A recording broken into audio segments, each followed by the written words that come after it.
तो good evening भी सभी को। तो आज हम स्टार्ट करते हैं पावर सिस्टम।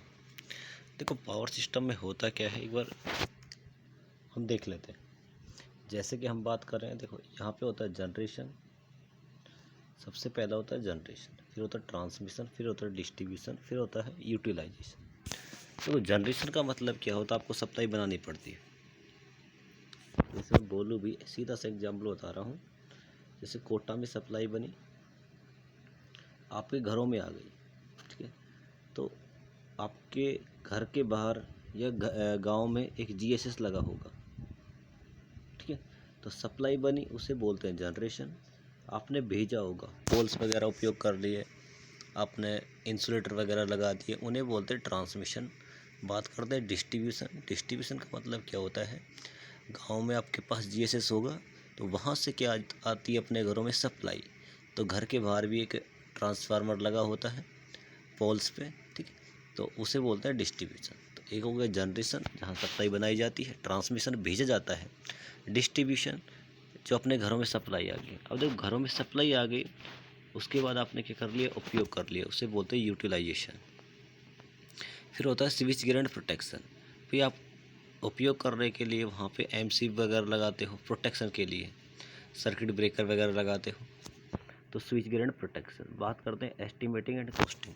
तो एस्टिमेटिंग एंड कॉस्टिंग का मतलब क्या है, क्या होता है कि जैसे कि उनका खर्च अभी कितने रुपए लगने वाले, ठीक, ये सारा आता है एस्टिमेटिंग एंड कॉस्टिंग में।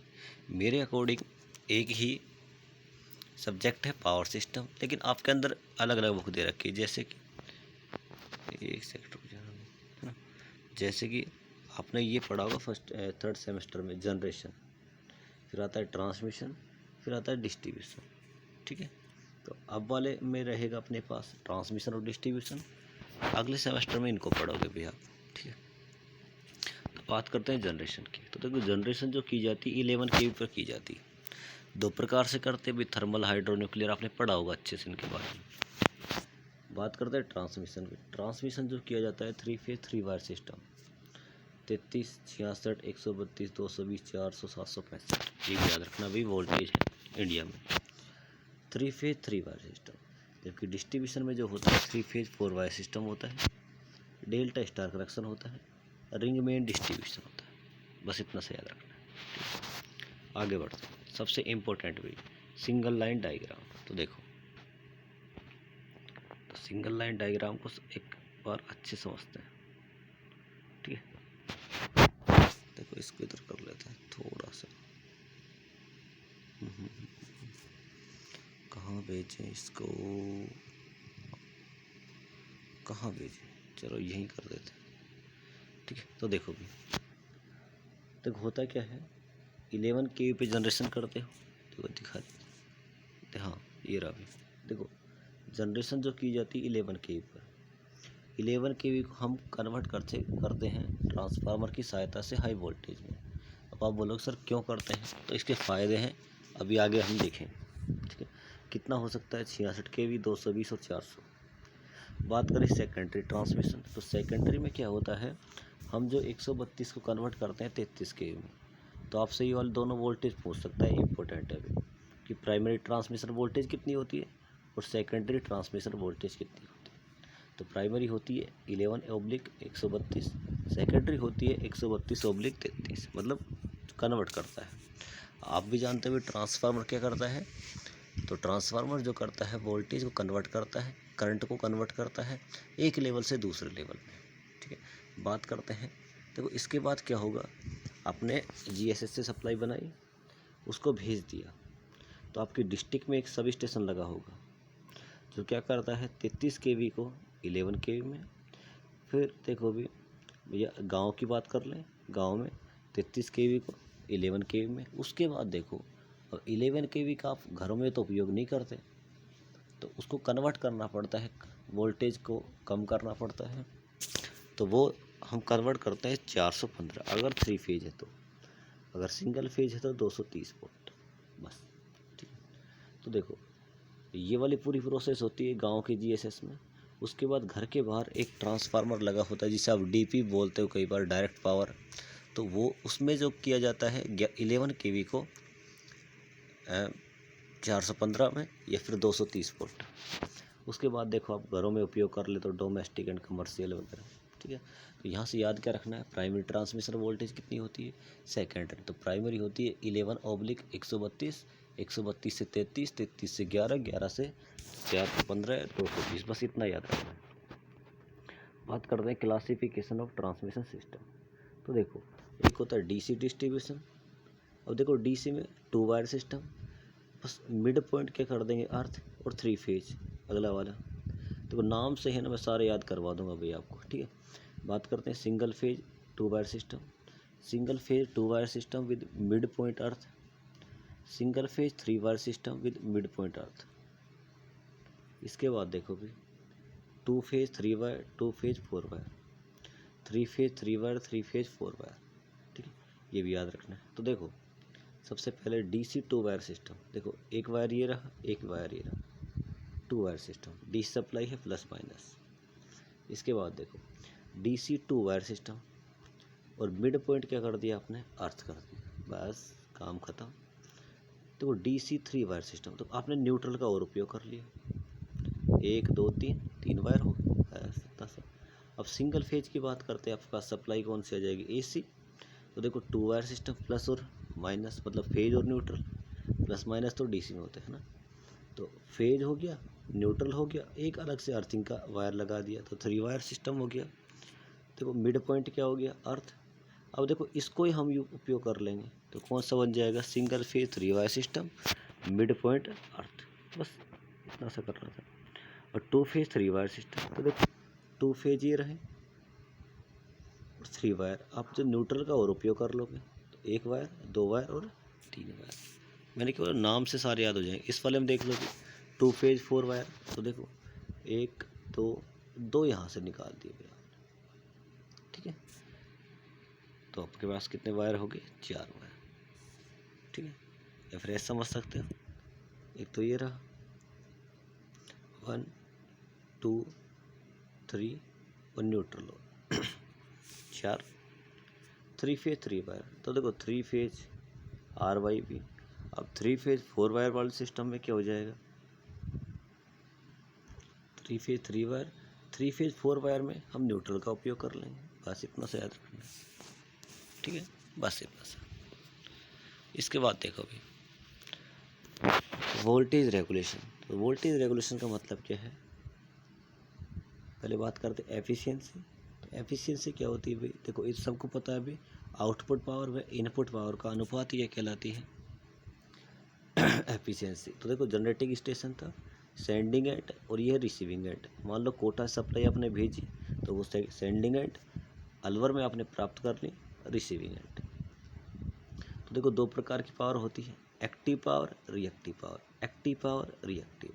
पीएस क्या है भाई, sending end active power. P R क्या है, देखो आर एस क्या है, receiving end active power. Q S क्या हो जाएगा, रिसीविंग एंड रिएक्टिव पावर और सेंडिंग एंड रिएक्टिव पावर। और क्यू आर क्या हो जाएगा, देखो ये पी एस ही है ना, देखो ये है ना पी आर होगा भाई, है ना, पी आर। एक्टिव पावर को इससे लिखा जाता है पी से। देखो पावर होती है 3 प्रकार की, एक्टिव पावर, रिएक्टिव पावर और अपरेंट, ठीक है। आगे बढ़ते हैं एफिशिएंसी। तो एफिशिएंसी क्या होती है भाई, आउटपुट पावर अपन में इनपुट पावर। आउटपुट पावर की बात करूँ तो यहाँ पे देखो, देखो sending end receiving end, output power क्या होगी, तो पी आर हो जाएगा। अब इनपुट पावर क्या है, पी एस हो जाएगा। आउटपुट पावर अपन में इनपुट, बस इतना से याद रखना है, ठीक है ठीक है। तो इसके बाद बात करते हैं ट्रांसमिशन लाइन वोल्टेज रेगुलेशन। तो वोल्टेज रेगुलेशन क्या होता है, ये फॉर्मूला आपको याद रखना है, नो लोड वोल्टेज, ठीक है। तो फॉर्मूला क्या बन जाएगा, तो sending end voltage minus receiving end voltage अपन में रिसीविंग एंड वोल्टेज। इंपॉर्टेंट है भाई, पढ़ के जाना है फॉर्मूला वोल्टेज रेगुलेशन का। वी एस माइनस का वी आर अपन में वी एस वी आर, ठीक है। अब बात करते हैं एडवांटेज ऑफ हाई वोल्टेज। तो देखो तो क्या क्या एडवांटेज होते हैं, देखो हाई वोल्टेज पर ट्रांसमिशन करने से, देखो ये रहा, देखो P इक्वल टू होती है VS/VR एक्सेस साइन डेल, ये एक्टिव पावर का फॉर्मूला होता है। अगर मैं बोलूँ VS इक्वल टू हो जाए VR तो V² हो गया, दोनों इक्वल हो गए ना भाई। तो देखो पावर जो समानुपाती है किसके, V² के। आपने अगर हाई वोल्टेज पर ट्रांसमिशन किया तो पावर ट्रांसफ़र कैपेबिलिटी बढ़ जाएगी, पावर ट्रांसफ़र कैपेबिलिटी क्या हो जाएगी, बढ़ जाएगी। इसके बाद देखते हैं भाई लो करंट। देखो लो करंट में क्या होगा, देखो P इक्वल टू क्या होता है VI cos phi। आपने हाई वोल्टेज किया तो करंट क्या हो जाएगी, कम। लो लाइन ड्रॉप, देखो P इक्वल टू क्या होता है IR। अगर आपने करंट ही कम कर दिया तो वोल्टेज ड्रॉप भी क्या हो जाएगा, कम। वोल्टेज ड्रॉप कम, लॉसेस भी कम, लॉसेस कम तो एफिशिएंसी क्या हो जाएगी, बढ़ जाएगी। तो ये सारे पॉइंट आपको याद रखना, तो सारे पॉइंट याद। हाँ हाँ। और देखो भी आपका जो, अगर आपने करंट कम कर दिया ना, करंट कम कर दिया तो आपका जो कंडक्टर का साइज़ है ना वो भी कम हो जाएगा, क्योंकि कंडक्टर का साइज़ जो करंट कैरिंग कैपेसिटी के अनुसार डिज़ाइन किया जाता है। इंसुलेशन का डिज़ाइन जो किया जाता है वो वोल्टेज के अकॉर्डिंग किया जाता है, हमेशा याद रखना। करंट कैरिंग कैपेबिलिटी क्या हो जाएगी, कम, और लॉसेस भी क्या हो जाएंगे, कम। ये सारे पॉइंट आपको याद करके जाने हैं। एक होता है डीसी डिस्ट्रीब्यूशन और एक होता है एसी डिस्ट्रीब्यूशन। सारे पॉइंट देख लेते हैं। डीसी डिस्ट्रीब्यूशन तो होता क्या है, डीसी डिस्ट्रीब्यूशन। देखो डीसी डिस्ट्रीब्यूशन में वोल्टेज को कंट्रोल करना आसान नहीं होता। इसमें ट्रांसफार्मर का उपयोग करते हैं, आसानी से कंट्रोल कर सकते हैं। कंडक्टर के मध्य कम इंसुलेशन की आवश्यकता पड़ती है, कंडक्टर के मध्य हाई इंसुलेशन की आवश्यकता पड़ती है। इसकी कंट्रैक्शन हार्ड होती है। क्यों होती है, तो क्या, क्योंकि यहाँ पे हम रेक्टिफायर, वो रेक्टिफायर को छोड़ो, हम यहाँ पे SCR वगैरह उपयोग करते हैं AC को DC में कन्वर्ट करने के लिए। तो वो आते महंगे, उनकी कंट्रैक्शन आसान नहीं होती, जबकि इनकी कंट्रैक्शन क्या होती है, आसान। मेंटेनेंस भी आसान नहीं होता। SCR रेक्टिफायर का कूलिंग करते हैं, भी आपने पढ़ा होगा, पावर इलेक्ट्रॉनिक्स सभी सब्जेक्ट पढ़ा है, ठीक है। तो उसमें देखा होगा कूलिंग करना, ठीक है। और माउंटिंग ऑफ SCR समस्या आ रही थी, ठीक है। बस इतना याद रखना है। इसका डिस्ट्रीब्यूशन सिस्टम कॉस्टली होता है, क्योंकि रेक्टिफायर वगैरह सस्ते नहीं आते भाई, आपका SCR भी सस्ता नहीं आता। इसके बाद देखो AC डिस्ट्रीब्यूशन ईजी होता है, क्योंकि यहाँ पे देखो बात करें तो ट्रांसफार्मर का उपयोग करते हैं बस नॉर्मली। इस सिस्टम में 2 सोर्स से सप्लाई करने के लिए 3 वायर का उपयोग किया जाता है, जबकि इसमें 3 फेज 4 वायर का उपयोग करते हैं, क्योंकि डेल्टा स्टार होता है ना अभी, तो डेल्टा स्टार में 3 फेज और 4 वायर का उपयोग किया जाता है। अब देखो अंडरग्राउंड और ओवरहेड में अंतर। तो देखो मैं आपको सिंपल बता दूँ, देखो अंडरग्राउंड अगर होगा तो शहर आपका स्वच्छ रहेगा, जाल की तरह नहीं दिखेगा। अंडरग्राउंड केबल में याद रखना कैपेसिटी इफेक्ट ज़्यादा होता है। जहाँ कैपेसिटी इफेक्ट वहाँ फेरांटी इफेक्ट ज़्यादा। मैं आगे डिस्कस करने वाला हूँ इसके बारे में भी, ठीक है।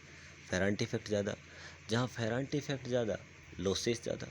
अब लॉसेस ज़्यादा रहेंगे तो एफिशिएंसी क्या हो जाएगी, कम। बस इतना याद रखना, ठीक है। ये सारे पॉइंट आपको देखना है। ओवरहेड में इंडक्टेंस का मान ज़्यादा होता है,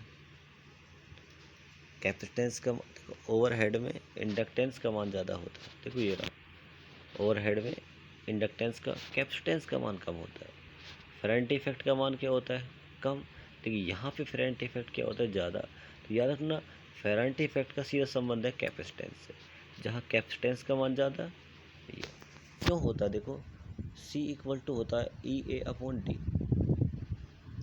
अब अंडरग्राउंड केबल में जो कंडक्टर के बीच की दूरी क्या होती है, कम, तो कैपेसिटेंस इफेक्ट क्या होता है, ज़्यादा। देखो अंडरग्राउंड केबल में जो कंडक्टर लगे होते हैं पास पास लगे होते हैं, बस इतना याद रखना, ये इंपॉर्टेंट क्वेश्चन है, ठीक है। ये सारे आपको देख के जाने होंगे।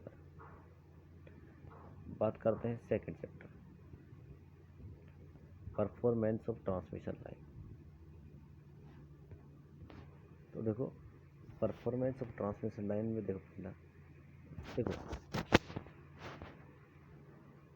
अगर मैं बात करूं यहाँ पे, तो देखो ये GSS से सप्लाई भेजेंगे, सेंडिंग एंड, ये कौन सा रहेगा, रिसीविंग एंड, ठीक है। तो देखो वायर है तो रेजिस्टेंस तो रहेगा। अब देखो दो कंडक्टर ऊपर नीचे, बीच में अगर एयर आ गई तो बोलेंगे सर कैपेसिटेंस बन गया। मैं बोलूँ अगर भाई फ्रिक्वेंसी आपने दे रखी है तो एक्सएल आएगा, एक्सएल होता है 2πfl। फ्रिक्वेंसी है आपके पास तो कौन कौन आ जाएगा, एल भी आ जाएगा।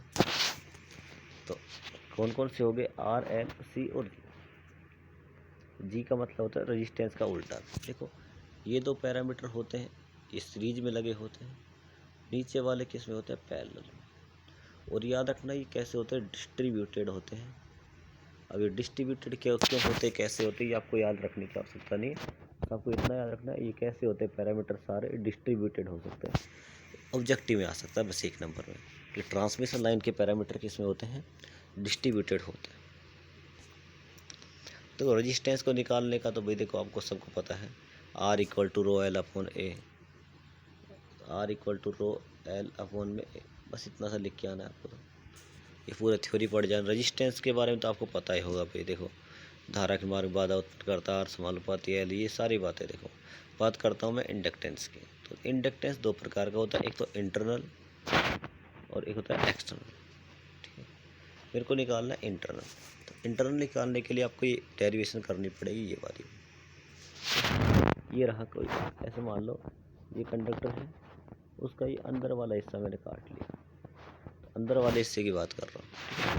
एक्स डिस्टेंस है, यहाँ से यहाँ तक की डिस्टेंस आर, ये मैंने डी एक्स को टुकड़ा काटा है बस। ठीक है, तो इंटरनल का फॉर्मूला क्या बन जाएगा, 0 से आर एक्स स्क्वायर वो x cube you I D x 2πr⁴। देखो सब चीज़ें बाहर आ गई, देखना ध्यान से। देखो ये सब चीज़ें क्या आ गई बाहर, अंदर बचा एक्स स्क्वायर। अभी एक्स स्क्वायर का समाकलन क्या होता है, x⁴/4। तो x⁴ से 4 कट गया, तो आपके पास क्या बचा, म्यू आई अपॉन में 2π, म्यू आई अपॉन में 8π। क्या बचा, म्यू आई अपॉन में 8π। देखो मेरे को निकालना है एल इंडक्टेंस। तो लैम्बडा जो इंटरनल आया, ये आया लैम्बडा इंटरनल, इसमें भाग किसका दे दो, आई का, ये दे दिया, इंटरनल बची आपके पास।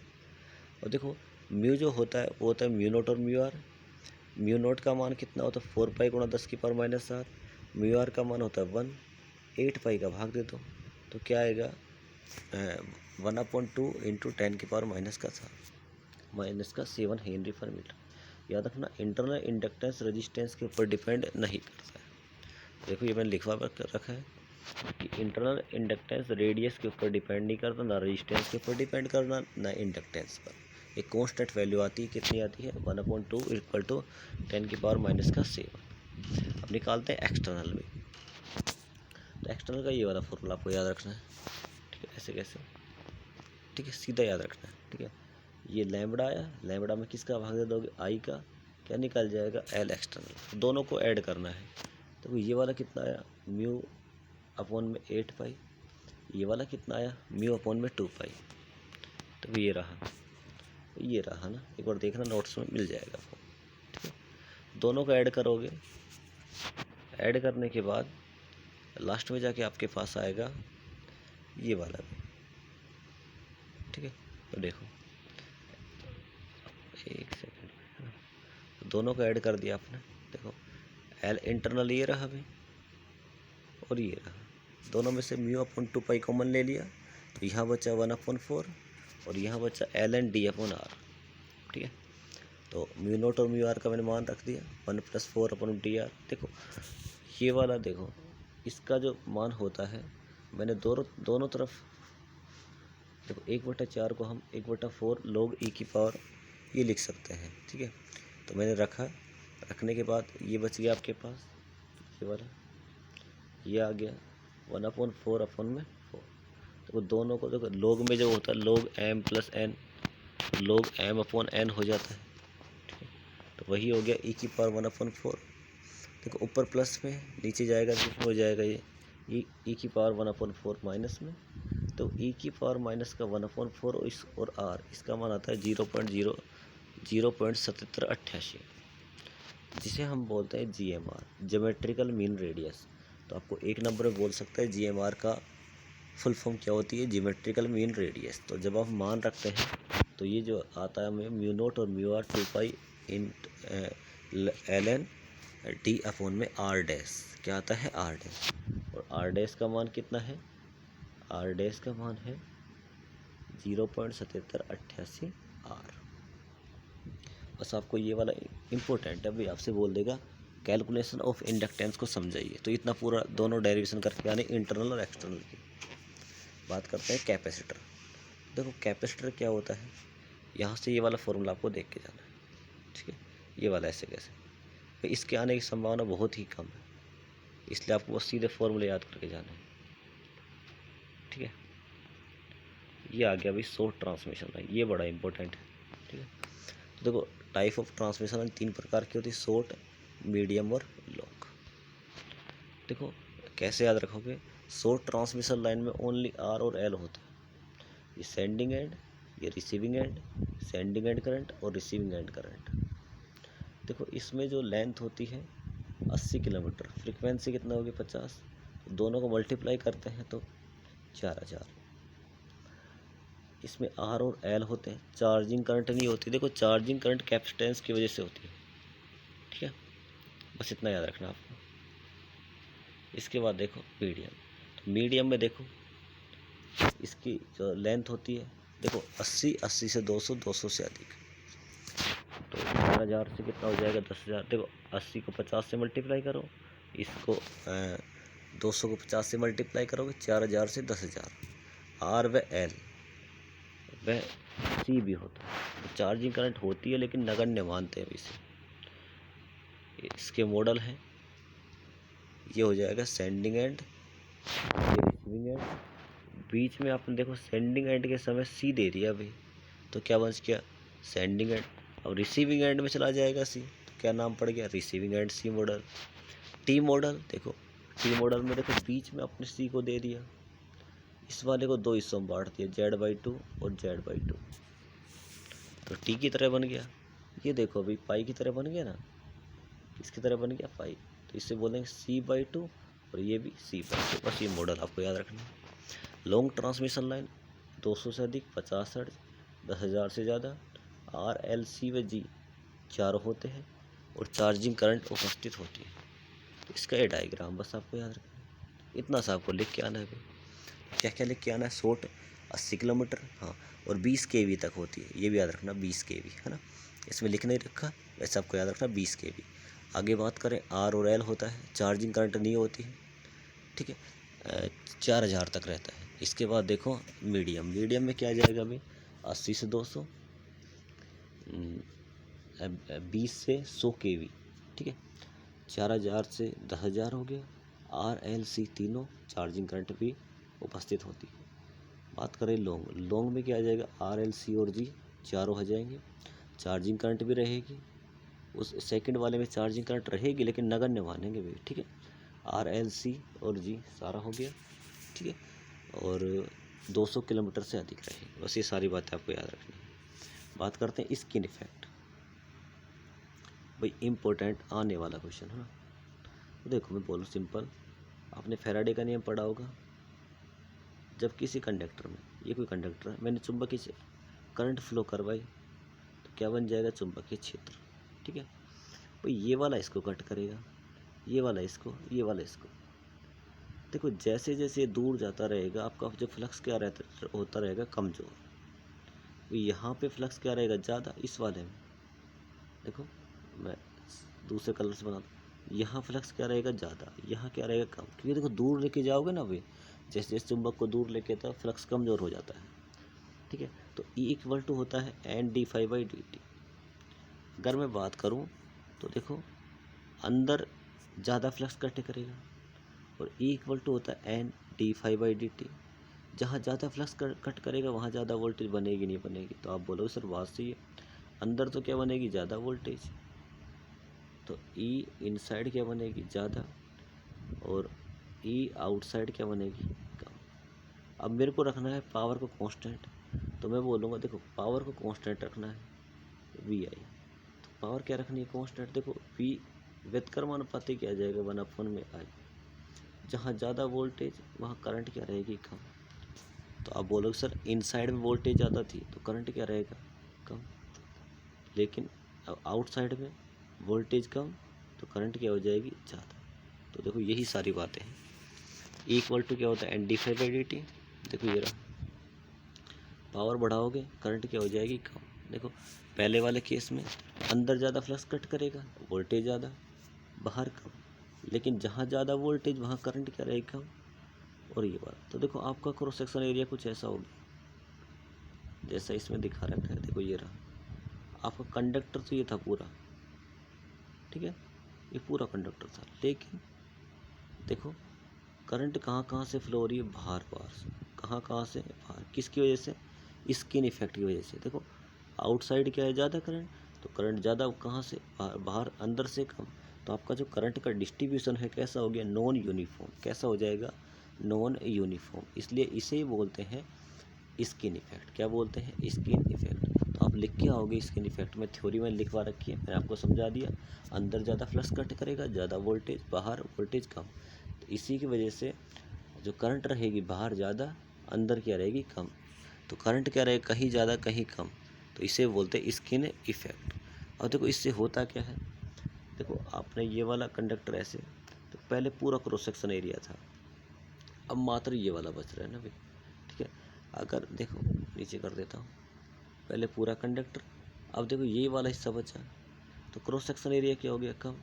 रेजिस्टेंस क्या हो जाएगा, बढ़ जाएगा। करंट लॉसेस भी क्या बढ़ जाएंगे, और एफिशिएंसी क्या हो जाएगी, कम। याद रखना स्किन इफेक्ट जो डिपेंड करता है वो डेप्थ पे करता है, और डेप्थ का फॉर्मूला होता है पाई एफ म्यू और कंडक्टिविटी। तो देखो यहाँ से देखो स्किन इफेक्ट किस किस के ऊपर डिपेंड कर रहा है, फ्रीक्वेंसी, परमेबिलिटी, कंडक्टिविटी और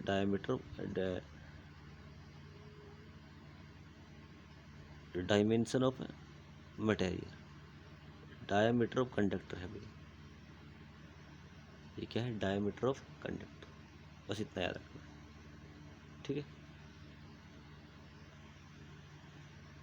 स्किन इफेक्ट हो गया। तो प्रोसिमेट्री इफेक्ट इससे उल्टा होता है भाई। मैंने वो दो वायर लिए, सप्लाई देंगे, फ्लक्स कट करेगा, क्या कट करेगा, फ्लक्स। क्या कट कर रहा है, फ्लक्स कट कर रहा है। देखो यहाँ से